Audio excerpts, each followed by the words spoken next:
Hello everyone, இந்த வீடியோவில் நம்ம என்ன பார்க்க போகிறோம்னா வேர்ட்ப்ரெஸ்ஸில் ஒரு போஸ்ட்டுக்கு கமெண்ட் எப்படி ஆட் பண்ணுறது அப்படின்னு பார்க்க போகிறோம். ஒரு ஒரு கமெண்ட்ஸ் ஆட் பண்ணணும் அப்படின்னு பார்த்தீங்கன்னா நம்ம வந்து கமெண்ட்டுக்கு ஒரு ஃபார்ம் போடணும், அதுக்கப்புறமேட்டுக்கு டேட்டா பேஸில் போய்ட்டு டேபிள் கிரியேட் பண்ணணும் அப்படின்ற அவசியம்லாம் எதுவுமே கிடையாது. ஓகேங்களா? வேர்ட்ப்ரெஸ்ஸில் வந்து ஒரு ஃபங்க்ஷன் இருக்குது, கமெண்ட்ஸ் டெம்ப்ளேட் அப்படின்றது. ஓகேங்களா? இப்போது வந்து அந்த கமெண்ட்ஸ் டெம்ப்ளேட்டை வந்து நம்மளோட சிங்கிள் டாட் பிஹெச்பியில் போட்டுட்டோம்னா நமக்கு அந்த டெம்ப்ளேட் வந்து எனேபிள் ஆகிடும். ஓகேங்களா? கமெண்ட்ஸ் அண்டர்ஸ்கோர் டெம்ப்ளேட் அப்படின்ற இந்த ஃபங்க்ஷனை வந்து நான் போட்டுட்டு நான் சேவ் பண்ணிட்டேன். இப்போ வந்து நான் என்னோட போஸ்ட் பேஜஸை வந்து நான் ரெஃப்ரெஷ் பண்ணுறேன். இப்போ ரெஃப்ரெஷ் பண்ணிட்டதும் நமக்கு நம்மளோட கமெண்ட்ஸ் டெம்ப்ளேட் வந்து எனேபிள் ஆகிடும். ஸோ இனிஷியலாக இங்கே எந்த கமெண்ட்ஸுமே ஆட் பண்ணலை. ஓகேங்களா? ஸோ அதனால் இங்கே எம்டியாக இருக்குது.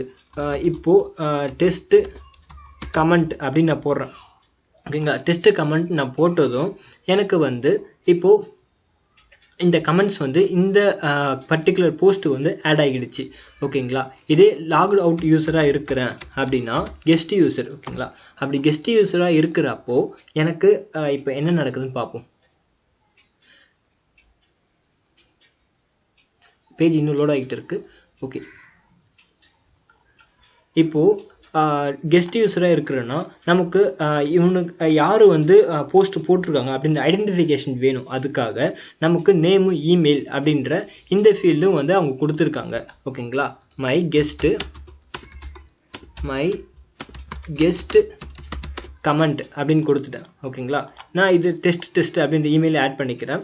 ஓகேங்களா? ஸோ இதோட save my name for next comment அப்படின்றதான இதெல்லாம் இருக்குது. ஸோ இதெல்லாம் நான் இப்போ எதுவும் ஆட் பண்ணல. இப்போ நான் போஸ்ட் கமெண்ட் அப்படின்ட்டு கெஸ்ட் யூஸராக கொடுக்குறப்ப என்ன நடக்குதுன்னு பார்த்தீங்கன்னா நமக்கு இது வந்து அப்ரூவ் ஆகியிருக்காது. ஓகேங்களா? யுவர் கமெண்ட் இஸ் அவைட்டிங் அப்படின்ற மாதிரி வந்திருக்கு. ஸோ இப்போ இந்த கமெண்ட்ஸ்லாம் எங்கே இருக்கும் அப்படின்னு பார்த்தீங்கன்னா கமெண்ட்ஸ்ன்ற இந்த மெனு நம்ம கிளிக் பண்ணோம்னா நமக்கு யாரெல்லாம் கமெண்ட்ஸ் போட்டிருக்காங்களோ அந்த கமெண்ட் டீட்டெயில்ஸ்லாம் இங்கே வரும். உங்களை அப்ரூவ் பண்ணணும்னா அப்ரூவ் ஆகிடும், ரிஜெக்ட் பண்ணணும்னா ரிஜெக்ட் ஆகிடும். ஓகேங்களா? இப்போ அப்ரூவ் பண்ணியாச்சு. அப்ரூவ் பண்ணதும் நான் வந்து இப்போ இங்கே ரெஃப்ரெஷ் பண்ணுறேன் அப்படின்னா நமக்கு அந்த கமெண்ட் வந்து இப்போது இங்கே எனேபிள் ஆகி இருக்கும். ஓகேங்களா? இந்த மாதிரி தான் நம்ம கமெண்ட்ஸ் டெம்ப்ளேட்டை சீக்கிரமாக பண்ண முடியும்.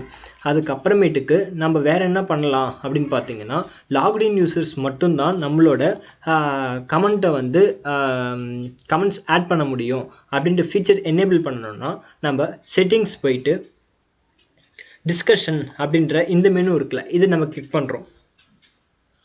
ஓகே, அந்த டிஸ்கஷன்ன்றத மெனுவை நம்ம கிளிக் பண்ணிட்டோன்னா இந்த இடத்துல ஒரு ஆப்ஷன் இருக்குது, user must be registered and locked in to comment அப்படின்றத நான் சேவ் பண்ணிட்டேன். ஓகேங்களா? இப்போ நம்ம சேவ் பண்ணதும் இப்போது கெஸ்ட் யூஸராக இருக்கிறப்போ என்னால் எந்த கமெண்ட்டையும் ஆட் பண்ண முடியாது. ஓகேங்களா? நான் இப்போ ரெஃப்ரெஷ் பண்ணதும் நமக்கு இந்த கமெண்ட் ஆட் பண்ணுறதுக்கான ஆப்ஷனே காட்டலை. ஓகேங்களா? அதே மாதிரி ஒரு இண்டிவிஜுவல் போஸ்ட்டுக்கும் நம்ம வந்து ஒரு செட்டிங்ஸ் இருக்கும். ஸோ எனேபிள் கமெண்ட்ஸ் அப்படின்ற அந்த ஒரு ஆப்ஷன். ஓகேங்களா? அது வந்து எனேபிள் ஆகி இருக்கணும், ஒரு இண்டிவிஜுவல் போஸ்ட்டுக்கும் இருக்கும். ஸோ நம்ம இதை வந்து பேஜ் லோட் ஆகிட்டு இருக்கு. ஸோ இந்த இடத்துல பார்த்திங்கன்னா அலோ கமெண்ட்ஸ் அப்படின்ற இந்த ஆப்ஷனும் நமக்கு எனேபிள் ஆகி இருக்கணும். அதுக்கப்புறமேட்டுக்கு இந்த டிஸ்கஷன் செட்டிங்ஸில் இதில் நிறைய செட்டிங்ஸ்லாம் இருக்கும். இந்த செட்டிங்ஸ்லாம் படித்து பார்த்தோம்னா இந்த கமெண்ட்டுக்கு ரிலேட்டடான எல்லா செட்டிங்ஸும் இதிலே இருக்கும். நம்ம வந்து இண்டிவிஜுவலாக எந்த கஸ்டம் கோடும் ரைட் பண்ணுற அவசியம் இருக்காது. ஓகேங்களா? இப்படி தான் சிம்பிள் வேல வேர்ட்ப்ரெஸ்ஸில் ஒரு கமெண்ட்டை ஆட் பண்ணுறது.